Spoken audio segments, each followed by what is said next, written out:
just wanted to do my first ever YouTube proper blog, stroke video, whatever we're calling it. And it's all going to be about Florida, which is my favourite place to travel to. I've been very, very lucky that I've been there a few times now, but I just wanted to focus on the top tips if you're first time Florida goers. So we were meant to be travelling May this year, unfortunately got cancelled due to COVID. So we're going back again in May 2022. But here's some top tips to help you book if you've never been before, if you have been and you're looking for something different, all that sort of stuff. It's really short and sweet today, but it's the main things that I would recommend anyone to do. So most importantly, you need to know when you actually want to travel. There's so many different things to factor in when you're thinking about this, whether it's kids' holidays, you've got to worry about the weather, the hurricane season, which is in October, tends to have slightly changed a bit now, so it doesn't really matter as much. And also what's actually going on in your chosen parks of choice to make sure you're not missing out on any of their big events, or maybe you want to avoid the big events. So it's all about planning when you come to your Florida, Orlando vacation. If you haven't done so already, you need to get yourself an organizer, whether that is a massive diary, it might just be a bit of paper with the days that you're going there, all written down, but you also need to think about how long you're traveling for. So if you're going for 7 days, brilliant. You are gonna not fit in everything, but it is fine. If you're going for 2 weeks, which is the usual destination time to Orlando, fantastic, but planning is key to make sure you get those rest days in there as well, and that you don't spend too long when you're out there thinking, oh my god, what are we actually going to do and achieve. Obviously a lot of the parks now got reservation systems. As we're filming this, obviously we're in the middle of a pandemic. Disney have actually changed their booking process, so you actually need to pre-book in advance to get into the parks, as well as your fast passes. So just factor that in when you're planning your days and where you want to go, who wants to do what, and all that sort of stuff. If you can afford to travel for 3 weeks, fantastic, I'd highly recommend it. 2 weeks in your parks, you'll just about fit most stuff in. I'd like to say all, but you're never ever going to complete it because it's always changing, new stuff's getting added, and things are closed for renovation, all that sort of stuff. But if you can go for 3 weeks, what you can do is just smash out the first 2 weeks and really take in, get engulfed in the Disney magical bubble, go to Universal and immerse yourself in all the amazing experiences there. But that 3rd week then allows you to have a bit of downtime and relax, top up your tan, get some shopping in, all the stuff that you think you're going to do in your 2-week vacation that you are really going to struggle to if you want to see everything there is to see at the same time. Now, don't get me wrong, Disney is an amazing destination, as is Universal. Orlando itself is a full-on vacation. If you plan ahead, it'll be the best thing you can possibly do, because you can make sure that you're factoring the early starts, the late nights, your rest days, your shopping days, and make sure you don't miss anything out. But you need to start by writing a list of all the important things you really want to go see and do. Once you've written your list, make sure you've asked everyone that's traveling, because everyone's going to have their own requirements. If you've got any children going, they're probably actually going to know more than you will about what's actually going on in Orlando at the moment.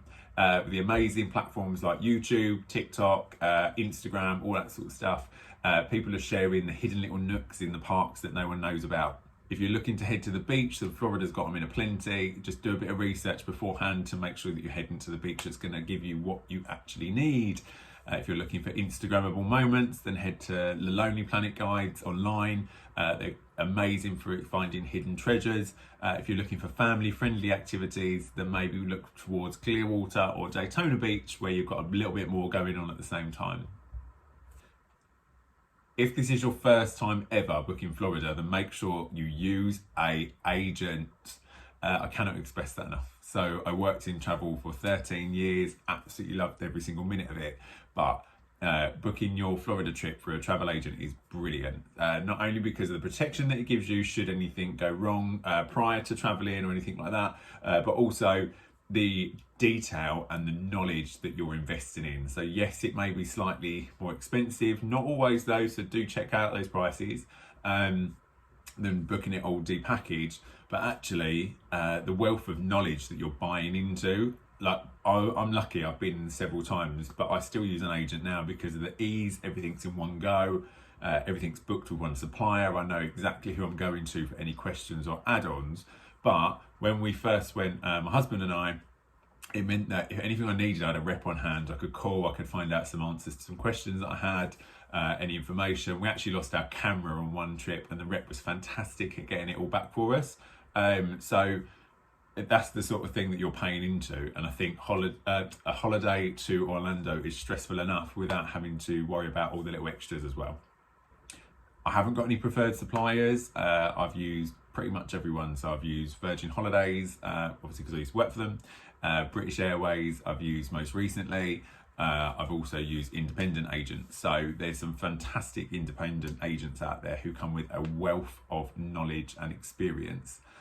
So most of them are specialised in certain areas. So if you look for an independent agent in Florida or Orlando, you're probably going to find someone who's worked in that area, worked on that product for years and years, and can give you fantastic first-hand knowledge, advice, and really get into the nitty-gritty of helping you plan your trip. There's also some fantastic blogs that you can use for inspiration, like on Facebook, for example. There's Disney guides for Brits, all of that sort of stuff. I'm not associated with any of them, but they really helped me with finding some top tips. And actually, it's how I normally plan my dietary days out, shall we say, when we go on a bit of a food tour, looking to get myself in a food coma, all of them amazing desserts and things that you need to go out and explore. Where you want to stay in Florida for your first trip is entirely up to you. However, I would always say don't spend more than what you can afford. For me, the first time you go to Florida, you're never in your room. You're out, you're experiencing everything it has to offer. If you're a park addict like we are, you're in the parks from early in the morning till late at night. If you're foodies, then you're out exploring all the different restaurants and stuff. But we've stayed all over. So when we first travelled to Florida, I went with work and I stayed at Disney and Universal in some of the premium properties. I was very lucky. When I took Adam for the first time, we stayed on International Drive. We went for a week and we literally had cheap and cheerful, no frills. It had a bed, it was clean, we were happy with it. Really good location, easy to get out and about. We've done villas several times now, which we prefer when we travel in a larger party, just because when you're finished with the parks for the day, you can go home and just sit, relax, order food in or cook as a family and just really chill out, and it feels like you're relaxing. Whereas we found in a larger group, when you're at a hotel, you tend to be rushing back from the park to go and get ready for dinner or whatever you're going to do in the evening, and then you're back out again to go and do stuff. So but it's your choice what you would choose to do. Disney hotel wise, we've literally experienced everything, so I'll run through those in my next video. All the way from the value properties up to the deluxe. We've even done Disney cruises, which are fantastic. But as you can tell, we are slightly Disney addicts. But yeah, so just choose wisely. And I think for me, any of the villas that you book for an operator will actually be within a decent proximity to traveling to Disney or Universal. Just bear in mind now that if you do stay on site at Disney and you want a car, then you're going to have to pay the parking charges every day because they introduced them this year as well. So once you've booked your travel elements of your trip, so your flights, your accommodation, whether you're going to have a car or not, make sure you get your tickets. I would say book them as soon as you're booking the trip. I don't understand why people add them on later on. You're going to have them anyway. But for me, it also means that you can then plan out your time there more wisely.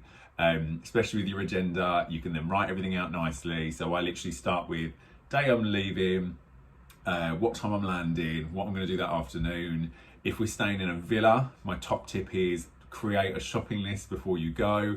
We're a family of 7 when we travel, so for us, having that list of food that everyone wants already means that while someone's unpacking at the villa, 2 of us can shoot out, go and get all the food, and you're not having to traipse around with everyone tired from traveling and all that sort of stuff.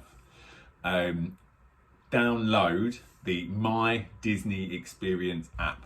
This is going to be your Bible for anyone that is traveling to Disney World. It literally is really fun just to play around on and have a little look at. You can see all of the maps of the parks. It shows you all of the restaurants that are on the parks on and off site. It'll also show you queue times, and that is what you need to focus on. So typically for Brits, we tend to book Florida a year in advance. So 11 months before is typically when flights come out. However, some of the operators now are doing it a lot earlier. Obviously, as we're filming this, we're in the middle of the COVID pandemic. So people are now starting to rebook. Operators are now actually up until December 2022. So we're giving a good 18, 19 months to play around with your trip beforehand and make sure you get everything perfect. So with the My Disney Experience app, if you can, and I'm like holding this up like it's my phone, but it's because I'm filming on my phone. So on the app itself, we're going in May, so this May I'm going to keep an eye on it and see what's happening. I use it for what rides have got the biggest queue times, how long are people waiting for Snow White's Mine Train, because that is one of the busiest rides when we were there last. Is Rock and Roller Coaster open at the moment, blah blah blah, all that sort of stuff, and it will just talk you through all of the different rides. You can do it by height, you can do it by thrill experience, whether you want it to be high adrenaline, low adrenaline, all that sort of stuff, so you can help plan out what you want to do in each park as well. But the queue times are your main thing to keep an eye on.